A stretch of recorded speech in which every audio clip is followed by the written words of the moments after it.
अगले ही दिन आसमान में घने काले बादल छा जाते हैं। ठंडी हवाएं तेजी से चलने लगती हैं और कुछ ही देर में घनघोर बारिश शुरू हो जाती है। शुरुआत में सुंदर को लगता है कि यह बारिश उसकी फसल के लिए अच्छी होगी, लेकिन जल्द ही उसकी उम्मीदें निराशा में बदलने लगती है। बारिश रुकने का नाम ही नहीं लेती। धीरे धीरे तेज हवाओं के साथ मूसलाधार बारिश होने लगती है। आसमान से गिरती भारी बूंदें खेतों को बुरी तरह से भिगो देती हैं। देखते ही देखते खेतों में पानी भर जाता है। सुंदर, अब क्या होगा? हमारी तो सारी फसल बर्बाद हो गई। हमने कितनी मेहनत की थी, हर दिन खेत में पसीना बहाया, हर पौधे को अपने बच्चे की तरह पाला, लेकिन इस बेरहम बारिश ने हमारी सारी मेहनत मिट्टी में मिला दी। अब तो सेठ जी हमें उधार भी नहीं देंगे। पहले ही उनके कर्ज के बोझ तले दबे हुए हैं, ऊपर से ये नई मुसीबत। हाँ गीता, सिर्फ हमारी ही नहीं, इस गांव के बाकी किसानों की भी यही हालत है। किसी की फसल खड़ी थी, किसी की कटकर तैयार थी, लेकिन इस बारिश ने किसी को भी नहीं छोड़ा। चारों तरफ सिर्फ तबाही ही तबाही है। लोगों के चेहरे देखो, हर कोई हताश है।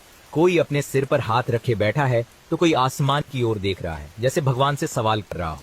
लेकिन सुंदर, हमारे पास तो अब खाने को भी पैसे नहीं हैं। घर में अनाज का आखिरी दाना भी खत्म होने को आया है। बच्चे कब से भूखे बैठे हैं। उनकी मासूम आंखों में देखो, एक टुकड़ा रोटी के लिए तरस रहे हैं। अब और देर नहीं कर सकते, कुछ तो करना पड़ेगा। हाँ गीता, मुझे कुछ करना ही होगा। अगर अभी कोई मदद नहीं मिली तो न जाने हमारे बच्चों का क्या होगा। सेठ जी के पास जाना ही होगा, शायद वो कुछ मदद कर दें। भगवान करे सेठ जी को हमारी हालत पर दया आ जाए, लेकिन अगर उन्होंने मना कर दिया तो। सुंदर बिना देरी किए सेठ के यहाँ जाता है। सेठ आराम से अपने घर में आग के पास बैठा हुआ बारिश के मजे ले रहा होता है। सेठ जी, सेठ जी। सेठ घर से बाहर को निकाल कर आता है। सेठ जी, मैं बहुत बड़ी मुसीबत में फंस गया हूँ। आपने जो खेत जोतने के लिए मुझे बीज और खाद उधार दिया था, वो बारिश की वजह से पूरी तरह बर्बाद हो गया। अब मेरे पास कुछ भी नहीं बचाना, खाने को अन्न ना ही घर। मैं आपसे हाथ जोड़कर विनती करता हूँ, मुझे कुछ पैसे उधार दे दीजिए, नहीं तो मेरा परिवार भूखों मर जाएगा। अरे सुंदर, तुझे पैसे क्यों दूं? तूने तो मेरा खेत ही बर्बाद कर दिया। मैंने तुझे उधार दिया था ताकि अच्छी फसल हो और मुझे मुनाफा मिले, लेकिन अब जब कुछ बचा ही नहीं तो मैं तुझे और पैसे क्यों दूं? तू सोचता है कि मैं कोई खैराती संस्था चला रहा हूं। सेठ जी, मैं जानता हूँ कि मेरी किस्मत खराब थी, लेकिन इसमें मेरी क्या गलती है? बारिश ने सिर्फ मेरा ही नहीं, पूरे गांव वालों का नुकसान कर दिया है। यह कुदरत का कहर था, कोई इसे रोक नहीं सकता था। अगर आप अभी मेरी मदद नहीं करेंगे तो मेरा परिवार बर्बाद हो जाएगा। और अगर मैंने तुझे पैसे दे दिए तो मेरा नुकसान कौन भरेगा? मैं पहले ही तेरा पिछला कर्ज बाकी है, अब तू फिर से मांगने आ गया। ये बारिश कब तक चलेगी इसका कोई ठिकाना नहीं। और अगर अगली बार भी फसल नहीं हुई तो मैं कोई घाटे का सौदा नहीं करता, समझा? मेरे पास कोई पैसे नहीं हैं। और तूने अगर ज्यादा बकवास की तो मैं अपने आदमी बुलाकर तुझे बाहर फेंकवा दूंगा। जा यहां से, निकल। मुझे ज्यादा देर बाहर खड़े होने की आदत नहीं है। इतना बोलकर सेठ घर के अंदर चला जाता है और सुंदर वही निराशा खड़ा रहता है। तभी उसकी नजर नीचे पड़ी हुई बेकार सब्जी पर पड़ती है। वह उसे सब्जी को लेकर अपने घर आ जाता है। सुंदर, यह सब्जी कहाँ से लाए? यह तो ठीक से देखने में भी अच्छी नहीं लग रही। वो सेठ जी ने दी है। गीता बहुत अच्छे आदमी है, कम से कम हमें खाने के लिए कुछ तो दिया। कुछ तो सड़ भी रही है। अरे नहीं, सेठ जी ने कहा था कि ये बस 2-3 दिन पुरानी है, ठीक से पकाओगी तो कुछ फर्क नहीं पड़ेगा। भूख लगी होगी तो स्वाद भी अच्छा लगेगा। सुंदर, सच्ची बताओ, यह सब्जी हमें दान में दी गई है या सेठ जी ने बची खुची चीजें थमा दी हैं? देखो गीता, हमारे हालात तो तुम जानती हो। अगर ताजी सब्जी खरीद सकता तो जरूर लाता, लेकिन अभी जो मिला वही ले आया। गीता सुंदर की बात पर भरोसा कर कर वह सब्जी बना लेती है और दोनों मिलकर खाकर सो जाते हैं। ऐसे ही 2-3 दिन बीत जाते हैं और बारिश भी थम जाती है। सुंदर, हमें यहाँ रहते हुए 3-4 दिन हो गए। बारिश भी थम चुकी है और अब तो मौसम भी खुल गया है। मैं सोच रही हूँ कि हमें फिर से एक जमीन लेनी चाहिए।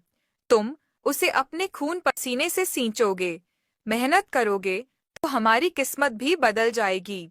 गीता, तुम तो जानती हो, पिछली बार जब मैंने सेठ जी की जमीन ली थी तब कैसी अनहोनी हो गई थी। बिना मौसम की बारिश ने हमारी सारी मेहनत पर पानी फेर दिया था। फसल तबाह हो गई और हम फिर से जीने के लिए मोहताज हो गए थे। मैं फिर से वही गलती नहीं दोहरा सकता। अगर इस बार भी कुछ गलत हो गया तो हमारे पास खाने के लाले पड़ जाएंगे। सुंदर, देने वाला तो ऊपर वाला है। वह हमारी मेहनत का फल जरूर देगा। हमें हिम्मत नहीं हारनी चाहिए। मेहनत करने वालों का साथ भगवान भी देते हैं। जब तक हम खुद पर और अपनी मेहनत पर विश्वास रखेंगे, तब तक कोई भी मुसीबत हमें रोक नहीं सकती। तुम्हारी बातें सही हैं गीता, लेकिन डर अभी भी दिल से निकला नहीं है। मेहनत तो मैं पहले भी करता था, लेकिन हाथ हमेशा खाली रह गए। सुंदर, ये दुनिया उम्मीद पर टिकी है। जिसने कोशिश करनी बंद कर दी, उसका जीवन भी ठहर जाता है। हमें फिर से शुरुआत करनी होगी, नई उम्मीद के साथ, नए हौसले के साथ। इस बार हम पहले से ज्यादा मेहनत करेंगे और अगर मुश्किलें आएंगी भी तो मिलकर सामना करेंगे। तुम ठीक कह रही हो गीता।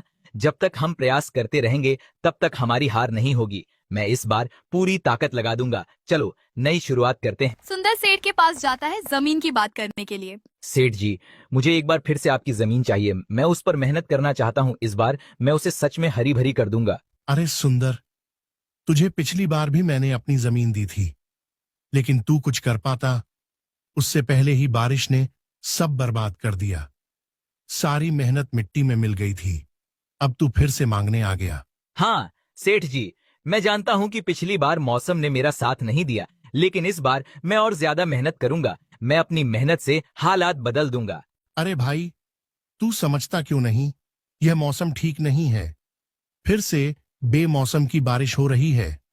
अगर दोबारा ऐसा हुआ तो तेरी सारी मेहनत फिर से बेकार चली जाएगी। फालतू में तू वक्त भी गवाएगा और श्रम भी। सेठ जी, मेहनत करने वाला कभी हालातों से डरता नहीं है। अगर किसान हर मुसीबत से डरता तो खेत कभी लहलहाते नहीं। मैं हार मानने वालों में से नहीं हूँ। इस बार मैं मिट्टी की कसम खाकर कहता हूँ कि अपनी पूरी ताकत झोंक दूंगा। आप बस एक मौका दीजिए। ठीक है सुंदर, जब तू इतना कह रहा है तो मेरी गांव के पास जो बंजर जमीन पड़ी है उस पर काम कर ले, लेकिन याद रख, यह आखिरी मौका है। सेठ जी, आपका यह भरोसा मैं कभी नहीं तोड़ूंगा। मैं इस बंजर जमीन को भी सोना उगाने लायक बना दूंगा। आप बस देखते जाइए। गीता घर में बैठी बैठी बोर हो रही थी। तभी वह बाहर घूमने चली जाती है। बाहर उसे रानी मिल जाती है।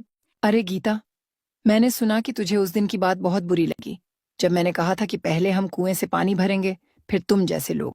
नहीं रानी बहन, बस थोड़ी सी बुरी लगी थी। लेकिन किसी को नीचा दिखाना सही नहीं होता। आखिर सब इंसान बराबर होते हैं। बराबर तुम जैसे गरीब लोग भी अपने आप को हमारे बराबर समझने लगे। हमारी हैसियत और तुम्हारी औकात में बहुत फर्क है। तुम कुएं पर आकर अपने पैरों की धूल झाड़ते हो और हमें उसी पानी से खाना बनाना पड़ता है। रानी बहन, इतना घमंड करना भी अच्छी बात नहीं। ऊपर वाले को गिरते हुए देर नहीं लगती।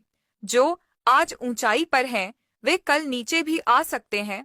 गिरेंगे हम, हमारे पास अपना खेत है। हमारी फसल हर बार लहलहाती है। हमारे घर में अन्न के भंडार भरे रहते हैं। हमें किसी की जरूरत नहीं ना तुझ जैसे गरीबों की, ना ऊपर वाले की। हमारी तकदीर हमें कोई नहीं छीन सकता। इतना सुनकर गीता अपने घर आ जाती है। तभी सुंदर भी अपने घर आ जाता है।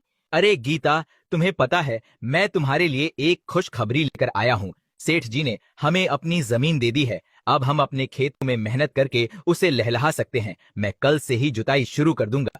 यह तो बहुत अच्छी बात है सुंदर, लेकिन हमें इस बार पहले से ज्यादा सोच समझकर काम करना होगा। मेरे पास एक सुझाव है। हाँ गीता, बताओ ना। सुंदर, तुम उस जमीन पर एक कुआं खोद लो। जब बारिश होगी तो कुएं में पानी भर जाएगा और हमें हमेशा के लिए पानी की समस्या से छुटकारा मिल जाएगा। हमें किसी और के कुएं पर जाने की जरूरत नहीं पड़ेगी। लेकिन गीता, कुआं खोदने में बहुत समय लग जाएगा और अगर बारिश समय पर नहीं हुई तो उसमें पानी कहाँ से आएगा? तब तक तो हमारी मेहनत बेकार चली जाएगी। देखो सुंदर, मेहनत कभी बेकार नहीं जाती। अगर कुआं होगा तो बारिश का पानी उसमें इकट्ठा होगा। खेतों में पानी ज्यादा नहीं रुकेगा, जिससे फसल को नुकसान नहीं होगा। इस तरह हम सूखे और बाढ़ दोनों से बच सकते हैं। हमें दूर के कुएं से पानी लाने की भी जरूरत नहीं पड़ेगी। ठीक है गीता, मैं कल से ही काम शुरू करता हूँ। मैं कुआं खोदूंगा और इस जमीन को उपजाऊ बनाकर ही दम लूंगा। सुंदर ने जब सेठ जी की दी हुई जमीन पर कुआं खोदा था, तब से ही वह पूरे मन से अपनी खेती में जुट गया। वह हर दिन सूरज उगने से पहले खेत में पहुंच जाता और देर रात तक मेहनत करता। उसकी मेहनत रंग लाने लगी थी। कुछ ही हफ्तों में उसके खेतों में हरी भरी फसल लहलहाने लगी। रानी के पति रवि ने भी इस बार अपनी खेती में काफी मेहनत की थी। उसकी भी फसल अच्छी हो रही थी। अचानक आसमान में घने काले बादल छा गए। तेज हवाएं चलने लगीं। देखते ही देखते आसमान से मूसलाधार बारिश होने लगी। पहले तो लोगों को लगा कि यह बारिश खेतों के लिए अच्छी होगी, लेकिन जल्द ही बारिश इतनी तेज हो गई कि खेतों में पानी भरने लगा। सुंदर के खेतों में भी पानी आया, लेकिन उसका पहले से खोदा हुआ कुआं उसकी मेहनत को बचा रहा था। खेतों का सारा पानी कुएं में समा रहा था। दूसरी ओर रवि के खेतों में पानी रुक गया। उसका कोई निकास नहीं था। देखते ही देखते पूरा खेत पानी में डूब गया। फसलें गिरने लगी। रानी, अब हमारे पूरे खेत बर्बाद हो चुके हैं। हमने अपनी सारी कमाई, सारी मेहनत इस फसल में लगा दी थी और अब हमारे पास कुछ भी नहीं बचा। सब खत्म हो गया। पता नहीं कौन से बोल ऊपर वाले को बुरे लग गए। रवि, मुझे लगता है कि यह सब मेरी ही गलती है। मैंने ही गीता को बहुत सुनाया था। उसे ताने मारे थे कि वह गरीब है और हम अमीर हैं। मैंने घमंड में कहा था कि हमें कोई नहीं गिरा सकता। पर देखो, आज हमारा सब कुछ चला गया। शायद ऊपर वाले को यही बात बुरी लग गई और उसने हमारी फसल तबाह कर दी। रानी, ये तुमने अच्छा नहीं किया था। कोई गरीब होता है तो इसका मतलब ये नहीं कि उसका मजाक बनाया जाए। भगवान सबको बराबर देखते हैं, लेकिन घमंड करने वालों को वह जल्दी सबक सिखा देते हैं। मुझे अपनी गलती का एहसास हो गया रवि। मैंने गीता को बहुत तकलीफ दी, उसे ताने मारे, उसका मजाक उड़ाया, और देखो ऊपर वाले ने कैसी सजा दी। गीता के पति सुंदर की फसल बच गई क्योंकि उसने पहले ही सोचा था, और हम तो अपनी अकड़ में ही जी रहे थे। अब पछताने से कुछ नहीं होगा रानी। अगर सच में तुम्हें अपनी गलती का एहसास हो गया है तो जाकर गीता से माफी मांगो। जब तक वह तुम्हें माफ नहीं करेगी तब तक तुम्हारा दिल तुम्हें चैन नहीं लेने देगा। रानी और रवि दोनों सुंदर और गीता के घर जाते हैं रानी और सुंदर से माफी मांगने के लिए। गीता बहन, मुझे माफ कर दो। मैंने तुम्हारा बहुत मजाक बनाया, तुम्हें गरीब कहा, तुम्हें नीचा दिखाया, लेकिन अब ऊपर वाले ने मुझे मेरी गलती का एहसास करा दिया। उसने मेरी सारी फसल खराब कर दी और अब हमारे पास कुछ भी नहीं बचा है। खाने तक के पैसे नहीं हैं। रानी बहन, मैंने तुम्हें पहले ही कहा था कि किसी गरीब को छोटे मत समझो, किसी को ताने मत मारो। ऊपर वाला सब देख रहा होता है। जब तुमने कहा था कि तुम्हारे पास खेत हैं, अनाज है और तुम्हें किसी की जरूरत नहीं, तब शायद तुम्हें लगा होगा कि यह हमेशा रहेगा। लेकिन देखो, सब एक पल में छिन गए और अब तुम यहाँ मुझसे माफी मांगने आई हो। हाँ गीता बहन, मुझे अब अपनी गलती का एहसास हो गया है। घमंड करने वालों का घमंड भगवान एक झटके में तोड़ देता है। मैं बहुत पछता रही हूँ, कृपया मुझे माफ कर दो। और सुनो रानी बहन, अगर तुम्हें खाने पीने की कोई जरूरत हो या पैसों की दिक्कत हो तो तुम बेझिझक हमारे घर आ सकती हो। मेरा दिल छोटा नहीं है। मैंने गरीबी सही है, पर मेरा दिल अमीर है। मैं जानती हूँ कि जब भूख लगती है तो अमीरी गरीबी सब भूल जाती है। गीता बहन, आज तुमने मुझे एक बहुत बड़ी सीख दे दी। अब मैं कभी भी किसी गरीब को छोटा नहीं समझूंगी, किसी का